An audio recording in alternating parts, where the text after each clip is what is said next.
23.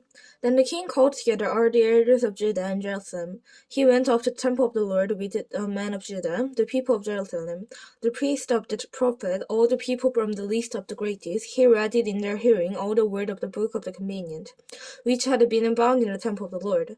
The king stood by the temple the pillar and renewed the covenant in the presence of the Lord, to follow the Lord and keep his commands, regulation and all decrees with all his heart and all his soul, thus confirming the word of the covenant written in this book. Then all the people pledged themselves to the covenant.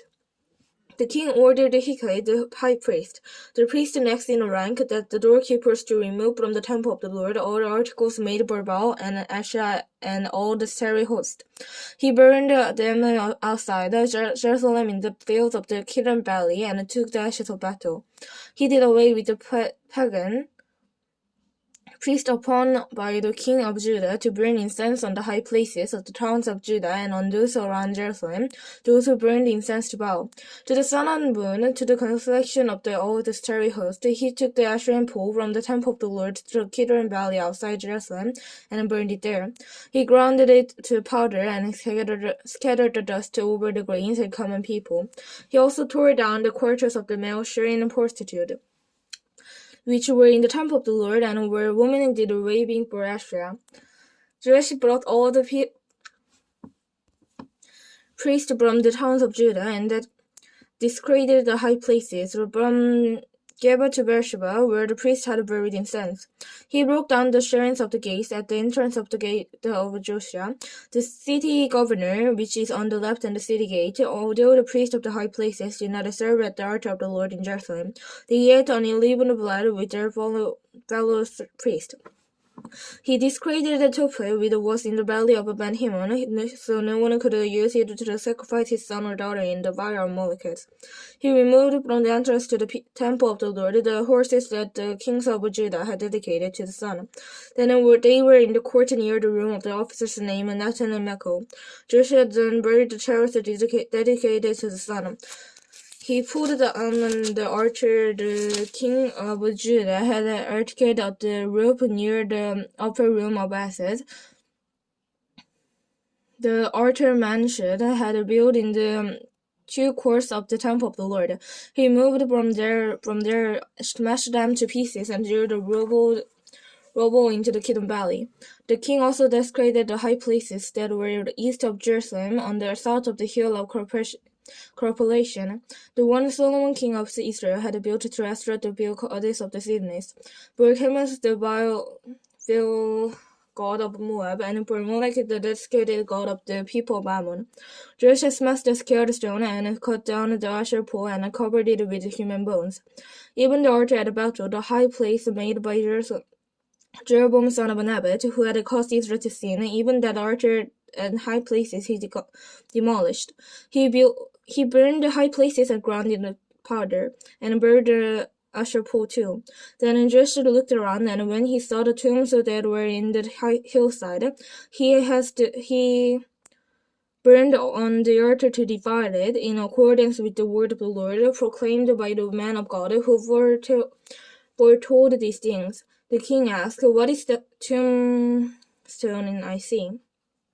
The man of the city said, "It marks the tomb of the man of God who comes to Judah and pronounces against the altar of the Bethel and the very things you have done to it. Leave it alone," he said. "Don't let anyone disturb his bones." So they spared his bones, and those two prophets who had come to Samaria, just as he had done to Bethel. Joshua removed defiled all the shrines of the high places that the king of Israel had built in the towns of Samaria that had provoked the Lord to anger. Joshua slaughtered all the priests of those high places on the altar and burned human bones on them. Then he went back to Jerusalem. The king gave this order to all the people: "Celebrate the Passover of the Lord your God, as it is written in this book of the covenant. Not since the day of the judges who led Israel, nor throughout the days of the king of Israel and the kings of Judah, had any such Passover been observed. But in the 18th year of King Joshua, that this Passover was celebrated to the Lord in Jerusalem. Jerusalem. Furthermore, Jerusalem got rid of the mediums of the spirits, the household gods, the idols, and all the other distasteful things seen in Judah and Jerusalem.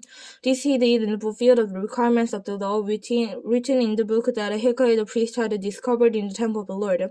Neither before nor after Jerusalem was there a king like him who turned to the Lord as he did, with all his heart and with all his soul and with all his strength, in accordance with the law of Moses. Nevertheless, the Lord did not turn away from the heat of their fierce anger, which burned against Judah, because of all the Manasseh had done to provoke him to anger. So the Lord said, I will remove Judah also from my presence, as I remove Israel, and I will reject Jerusalem, the city I choose. And in this temple about which I said, there shall my name be. As for the other events of Joyce's region, and all he did, are they not written in the books of the annals of the king of Judah? While Joyce was king, Pharaoh Necho, king of Egypt, went up to Euphrates River to help the king of Assyria. King Joyce marched out to meet him in battle, but Necho faced him and killed him in Medigo. Joyce's servant brought his body in chariots of Medigo and Jerusalem and buried him in his own tomb. And the people of the land took Joseph son of Joseph and anointed him and made him king in place of his father. Joash was 23 years old when he became king, and he reigned in Jerusalem 3 months. His mother's name was Humata, daughter of Jeremiah. She was still living. He did evil in the eyes of the Lord, just as his father had done. Pharaoh Necho put him in chains and ribbon in the land of Hamath, so that he might not reign in Jerusalem.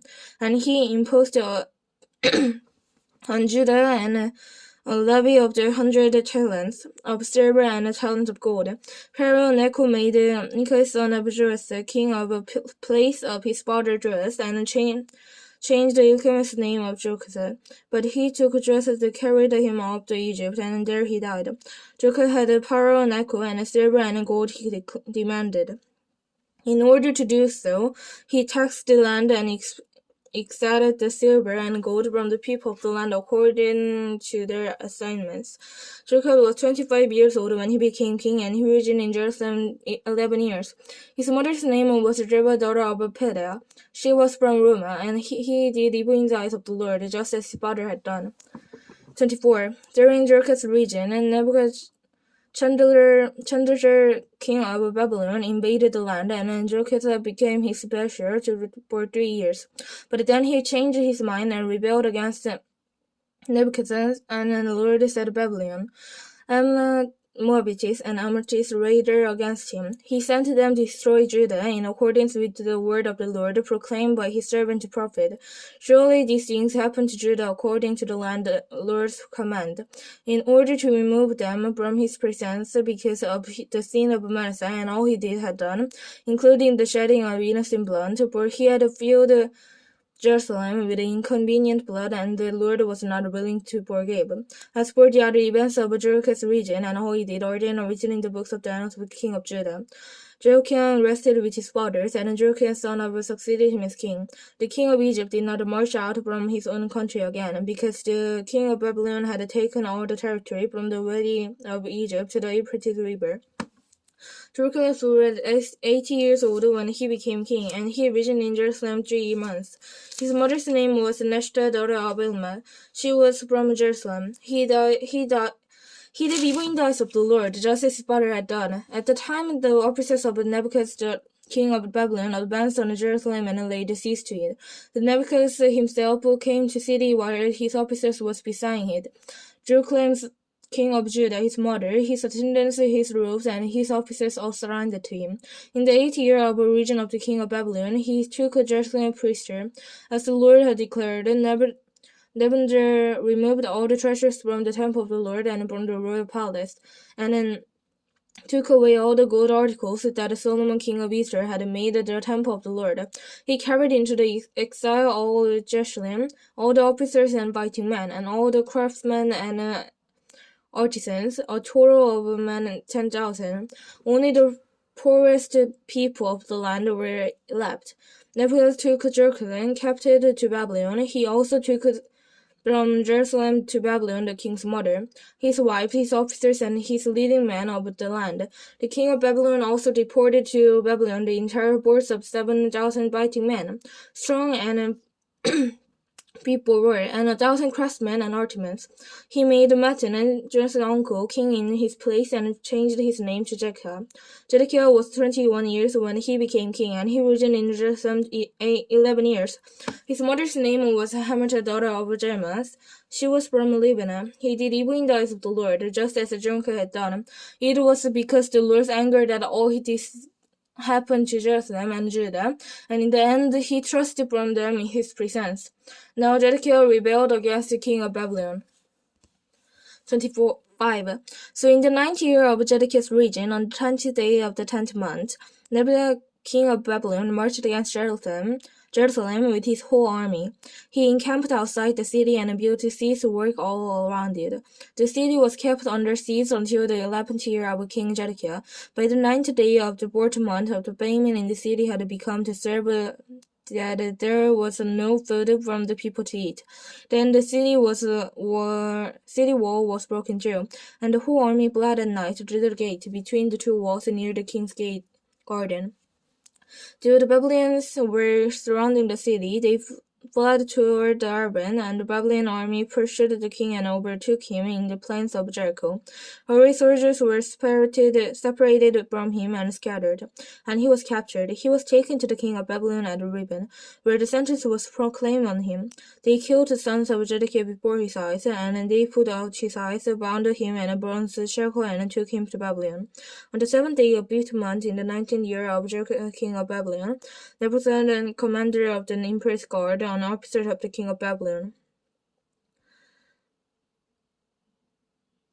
Nebuchadnezzar, commander of the emperor's guard, came to Jerusalem. He set fire to the temple of the Lord, the royal palace, and all the horses of Jerusalem. Every important building he burned down. The whole Babylonian army, under the commander of the imperial guard, broke down the walls around Jerusalem. Nebuchadnezzar, the commander of the guard, carried into exile the people who remained in the city, along with the rest of the populace, with those who had gone out over the king of Babylon. But the commander left behind some of the poorest people to the land to work the vineyards and field. The Babylonians broke off the bronze pillar, the mobile stand, and the bronze seat that were in the temple of the Lord, and they carried the bronze of Babylon. They also took away the pots, the shovels, wick trimmers, dishes, and all the bronze articles used in the temple service. The commander of the imperial guard took away from the censer of the sprinkling bowl all that were made of pure gold or silver, the bronze from the two pillars, the sea, and the mobile stands, which Solomon had made to the temple of the Lord, was more than could be wedged. Each pillar was 27 feet high. The bronze capital on top of the pillar was 4.5 feet high and was decorated with a network and pomegranates of bronze all around. The other pillar with this network was similar. The commander of the guard took as prisoners Ezra the chief priest, Jephthah the priest next in rank, and the 3 doorkeepers. Of those still in the city, he took the officers in charge of the fighting men and 5 royal advisors. He also took the secretary, who was chief officers, in charge of conscripting the people of the land, and 60 of his men who were bound in the city. Nebuchadnezzar the commander took them all, brought them to the king of Babylon at Ribah. There at Ribah, the land of Hamath, the king had then executed. So Judah went into captivity away from her land. Nebuchadnezzar king of Babylon appointed Gedor, the son of Achias, the son of Shaphan, to be over the people he had left behind Judah. When the army officers and their men heard that the king of Babylon had appointed Gedor as governor, they came together and Mizpah. Isaiah son of Naphtali, Jonas son of Kenash, Shua son of Tammuz, Naphtali, Jersis, and the son of Machid, and their men. Gedor took all the oaths and reassured them and their men. Do not be afraid of the Babylonian officers, he said. Settle down in the land and serve the king of Babylon, and it will go well it will go well with you. In the 7th month, however, Ismael, son of Naphtali, the son of Elishah, and was in the royal blood, came with 10 men and assassinated Gedor and also the men of Judah and the Babylonians, who were with him in Mizpah. At this, all the people from the least of the greatest, together with the army officers, fled to Egypt to the fear of Babylonians. In the 37th year of the exile of Jerkes, king of Judah, in the year of Evil-Merodach became king of Babylon, he released Jerkes from prison in the 27th day of the 12th month. He spoke kindly to him and gave him a seat and honor higher than those who the other kings who were with him in Babylon. So Jerkes put aside the prison clothes and bore the rest of his life at regularly of the king's table. Day by day, the king gave Jerkes a regular allowance as long as he lived.